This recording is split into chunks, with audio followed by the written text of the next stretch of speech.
Merci beaucoup. Merci pour cette introduction.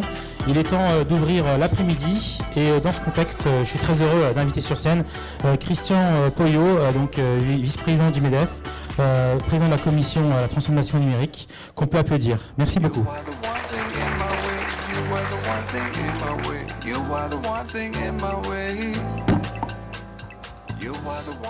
Merci Christian, pour le coup c'est l'occasion de dire merci de nous recevoir, parce qu'on est un peu chez toi. Enfin, chez moi, c'est pas exactement le bon terme, mais merci beaucoup. Non, c'est moi qui suis très heureux de vous accueillir. Bienvenue au nom du MEDEF, au nom de Pierre Gadas, et puis l'ensemble des entrepreneurs du MEDEF, mais vous êtes chez vous ici. Alors, tu n'es pas un permanent du MEDEF, tu es un entrepreneur, tu as un parcours assez atypique. Est-ce que tu peux juste en 2 mots donner ton parcours ? Oui, alors on va faire court parce que ce n'est pas le but principal. Moi, je suis effectivement entrepreneur. J'ai créé une société qui s'appelle Micropole il y a 25 ans maintenant. C'est une entreprise de conseil et de services dans le numérique. On est un peu plus de 1100 personnes. On est présent dans 7 pays et on est effectivement, bien sûr, au cœur aussi de cette transformation digitale. On a créé en interne une agence numérique, une agence digitale, marketing digital, qui s'appelle Wide et qui, elle, travaille sur les sujets autant de marketing stratégique, de CRM, de data science, du X et bien sûr de technologie. Voilà, donc on a certainement des clients dans la salle, je pense, en tant que tel. Alors, évidemment, la transformation digitale semble vraiment présente de plus en plus au MEDEF. Est-ce que tu peux nous en parler ?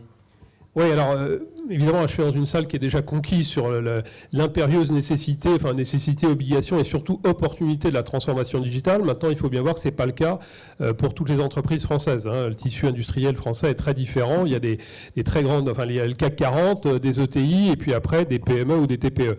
Et on voit un grand paradoxe français qui est que les citoyens français que nous sommes tous sont très consommateurs de digital, grosso modo. En Europe, on est plutôt bien classé. On est assez early adopter.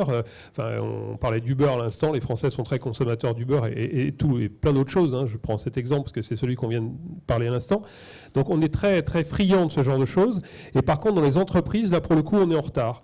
Dans le même classement, les entreprises françaises sont 15e ou 16e. Voilà. Donc c'est dommage.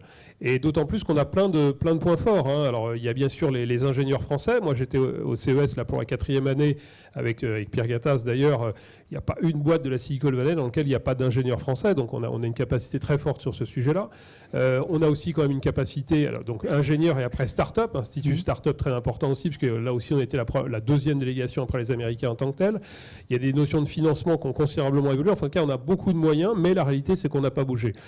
Alors pourquoi ? Il y a des contraintes de fiscalité, bien évidemment, de flexibilité, etc. Là, on n'est peut-être pas quand même les meilleurs du monde, mais il y a surtout une notion de communiquer auprès de l'ensemble des entreprises françaises. Donc le MEDEF est clairement à considérer que c'est un combat majeur. Le numérique, le digital, c'est ce qui va permettre de gagner des parts de marché, d'aller à l'exportation, de monter en valeur, en clair, de contacter plus facilement les clients et de rouvrir le champ des possibles des entreprises françaises. Donc on a créé un certain nombre d'outils par rapport à ça, des outils d'auto-évaluation pour les entreprises, pour dire tout simplement comment je contacte mes clients, est-ce que j'ai des choses électroniques avec mes fournisseurs, enfin des choses très basiques qui sont peut-être évidentes à beaucoup de gens qui sont dans cette salle, mais encore une fois, beaucoup de TPE et PME sont pas à jour sur ce sujet. On a créé aussi des MOOC pour se former, on a créé des outils, on crée des groupes de réflexion sur un certain nombre de sujets comme la blockchain, bien évidemment, en le faisant de manière transverse à l'ensemble des domaines. On travaille sur le financement, on travaille aussi sur toute la partie accélération qui est très importante. Aujourd'hui, on est tous dans les systèmes de co-innovation. Alors là, pour le coup, c'est vrai que Micropole, on a aussi notre accélérateur qui s'appelle Data Booster, parce que personne ne détient la vérité face à un monde excessivement mouvant. Donc il faut que les entreprises, les startups, les PME savent se croiser, etc. Voilà, donc beaucoup de choses. C'est vraiment une thématique majeure sur ce sujet pour le MEDEF. Alors vous avez lancé une initiative en 2015, les universités du numérique. Donc je crois qu'il y a un slide qui résume avec quelques chiffres qui va apparaître.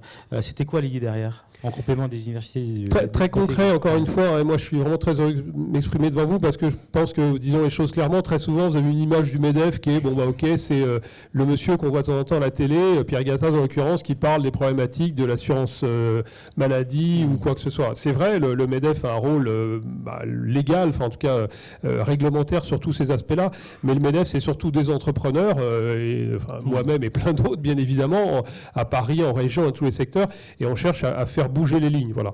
Donc le numérique, encore une fois, choix est vital. Donc on s'est dit, il faut qu'on fasse une université numérique qui n'est pas de faire des exposés magistraux sur tout un tas de choses, ça existe déjà, mais vraiment que des entrepreneurs viennent du terrain et d'échanger sur les différentes thématiques.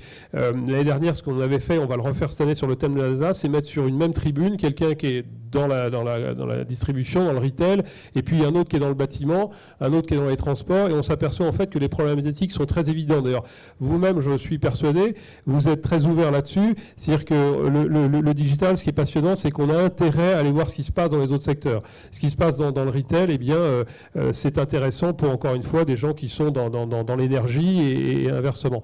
Donc, il faut absolument que les informations se croisent, les expériences se transmettent, et donc l'université numérique, c'est ça, c'est mettre à jour un peu l'information de tout le monde et échanger les expériences. Très bien, merci beaucoup. J'en profite, puisque l'occasion fait le larron, pour t'offrir notre dernier ouvrage, le guide de la transformation digitale. Super, merci beaucoup. Voilà, bon événement. C'est pas la réponse, mais voilà. C'est une part de la réponse. Merci beaucoup, bon après-midi. Bon après-midi.